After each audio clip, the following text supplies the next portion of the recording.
Hello there, you Awakening Wonders. We've got an incredibly special show for you today. In Here's the News, we're going to be asking about Trump's charges and corruption more broadly, but we've got a very special guest.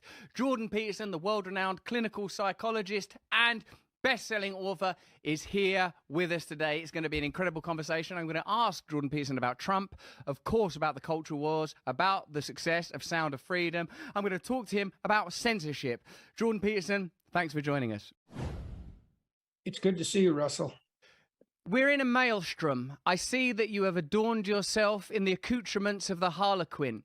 Is the role of the trickster necessary and integral at a time where authority appears to be melting, authenticity seems to be in decline, and people appear to be demanding new systems, and their faith in the old answers and systems appears to be waning? Are you unconsciously indicating something to us, or very deliberately indicating something to us? Well, I don't know how much is play conscious and how much is it just something that automatically happens if you're conducting yourself properly. These crazy people at LGFG have made me all sorts of suits, and this one has a wooden tie, by the way, just so you know, and it's supposed to be symbolic of the Native American art that I've been collecting. These are like totem pole patches, essentially. And so, I don't know, they make me these crazy suits, Russell, and it turns out I like them, so I wear them, and it's fun, and that's a good thing, you know? JP, it's very curious that you have become, over the last 5-10 years, one of the most, it appears, divisive figures in our culture. Certainly that's how your icon and image is utilized. And yet it appears to me that in numerous communities you are regarded as an elder. I feel like I've seen you talk about being called rabbi. I know that you have interesting relationships with indigenous Canadian folk, or in the territory now known as Canada. Do you think that what we're striving for is a kind of morality, a set of principles that is transcendent of the current cultural divisions that appear to be defining our time?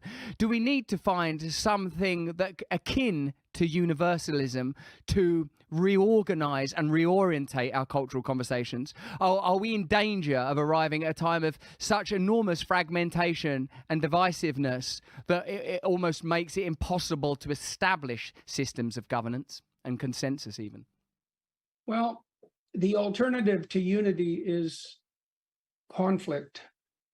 Now, unity can become so tight that it turns into tyranny, and obviously that's not acceptable.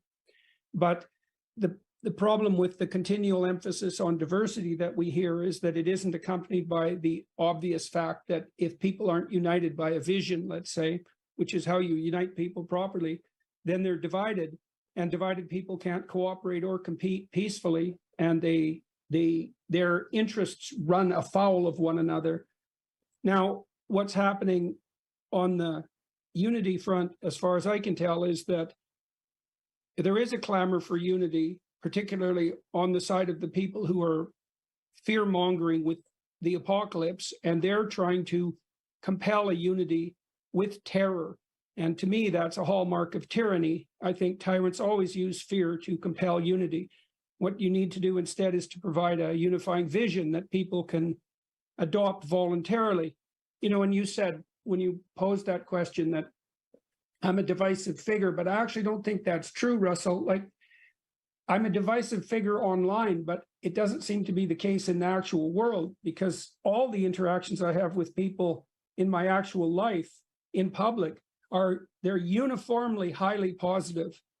And so I don't think the online world is a very accurate simulacrum of the real world. In fact, I think it's dangerously demented in many ways, and it's giving us a false sense of reality. You know, it's a new sensory system, right? The whole net and our new means of communication. It's a whole new sensory and social system. And there's no reason to assume that it's actually providing a valid representation of the actual world, especially because it also seems to be highly gameable by narcissists and psychopaths. And that's not good. That's not good. Plainly, it is being used to leverage, engineer, and amplify division. There's no reason to imagine that part of the natural course of a free internet would be new confederacies, decentralization of power, an end to the kind of gargantuan and centralist institutions, both state and corporate, that dominate our systems of power currently. I wonder, before we delve into this subject, which I know is extremely significant and important to you, if you might for a moment comment on the current attempt to indict Donald Trump and what he continues to represent for, you might say, marginalized people, but he's an incredibly popular and populist figure. And those of you watching this on YouTube now will be on for about another 5 minutes, and then we'll be exclusively available on Rumble. Click the link on the description. If you're watching us on Rumble, click the red button now, and you can join us over on Locals. And again, Dr. Peterson, what do you think is the significance of Trump and his ongoing persecution? Do you think he legitimately is an insurrectionist and a criminal in the numerous ways that have been alleged, or do you consider this to be a kind of distraction and an attempt to foreclose on the possibility of a legitimate and a powerful opponent facing Biden in 2024? Well, I read Victor Davis Hanson's book, The Case for Trump, which I would highly recommend to anyone who's interested in Trump as a phenomenon. And he pointed out, and I think quite rightly, and this is something for those who are sensible on the left to give some consideration to, that the Democrats, especially under Clinton, but it started with Obama, abandoned the American working class, regarded them essentially as deplorables, which is exactly the same thing that happened in Canada under Trudeau and Jagmeet Singh, and they turned to Trump. And it's not as if people don't understand that Trump is a bull in a china shop. And I think Robert F. Kennedy is in some ways the same sort of character, but they're actually calling for a bull in the china shop because increasingly people don't trust the overarching centralized institutions that have become too gigantic. You made reference earlier to the fact that there's no necessary reason for us to assume that the internet communication system and information exchange system that we've set up would necessarily tilt towards decentralization and universalization. I think that's absolutely true. It's very difficult to stop a political system from becoming tyrannical. That's the Tower of Babel situation, let's say, or degenerating into chaos. You know, we've seen that with online games. You know, some of those massive online games degenerated into absolute chaos because the rules by which they were constituted turned out not to engender a playable game. And we have no idea if the internet communication system we set up is actually a playable game. We have no idea. Like, look, already we do know some things. About 35% of internet traffic is pornographic. And if you don't think that that's under the control of psychopathic criminals, you're a fool. And then there's absolute, what would you say, lawless West activity on the criminal financial fraud front. I don't think there's an older person in the Western world who isn't targeted once a week by criminals trying to steal their bank accounts. And then, so that's direct criminal activity. That's of the obvious type. Then there's all the online trolls who do nothing but cause trouble and sow divisiveness in their cowardly manner and with their LOL culture, trying to do nothing but cause trouble. And we know from the psychological research that those people are much likely to have dark tetrad characteristics. They're Machiavellian, narcissistic, psychopathic, and because that wasn't good enough, sadistic. And we have no control mechanisms for their proliferation online, right? In face-to-face, people like that get shut down right away, but they have absolutely free reign on the net. And I think not only does that poison the public square in a terrible manner, but it also indicates to people falsely that we're much more divided than we are. Yes, it appears to me sometimes, Jordan, that anthropology and ethnographics suggest that we all live in manageable communities where the kind of narcissism and sadism that you describe cannot thrive because of the way that relationships break down when you encounter personalities of that type. There is no ability to regulate a culture at this kind of scale. And I know that what you believe in, it seems at least to me, that you believe in new ways of decentralizing power, both corporate and state.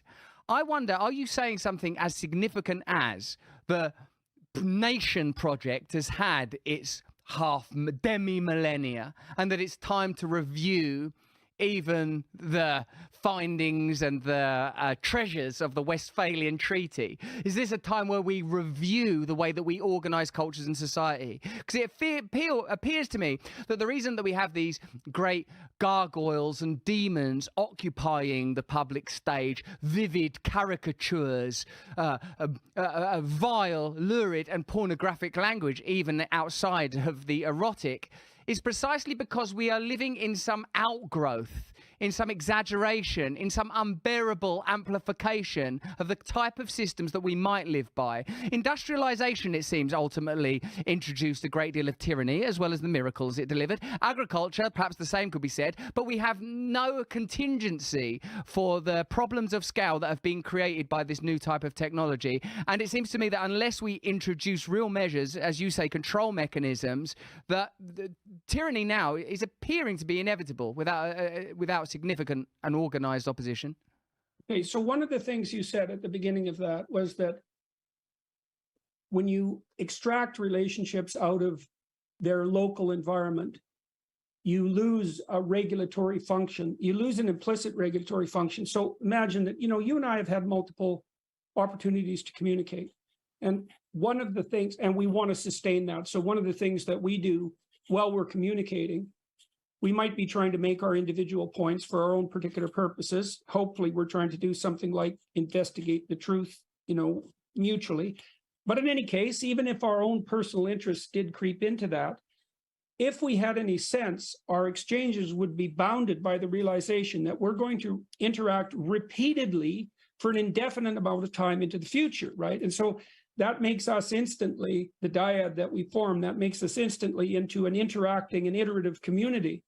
Now, I believe that it's out of iterative interactions that fundamental morality emerges. And there's plenty of game theory that indicates precisely that. Now, see what happens to psychopaths and predators and parasites is that they sacrifice the possibility of a long-term relationship for immediate gratification.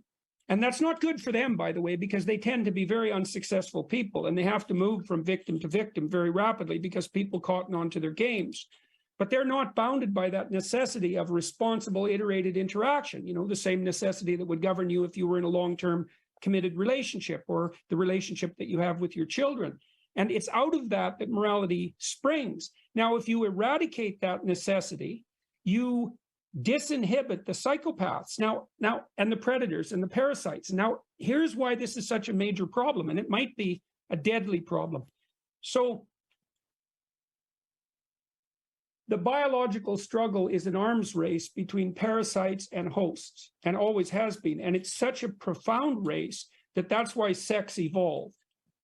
Sex evolved because there are creatures that replicate, even some lizards that can replicate essentially by cloning themselves. So they produce identical duplicates of themselves. But what happens is the parasites can optimize for their physiology and take them out. So sex mixes genes. Okay, so the reason I'm saying that is because the parasite problem is so deep and so profound that sex itself evolved as the method of replication to deal with it. Now, the online communication systems facilitate the parasites. And you don't need that many of them to take a society down, like the real radical types who would rather dance around in the chaos and who are in it only for their immediate self-gratification. They're a very small percentage of the population. Clinical data indicates about 3%. But the problem with that is that if they have free rein, they can take everything down. Like they did that in the Russian Revolution, for example.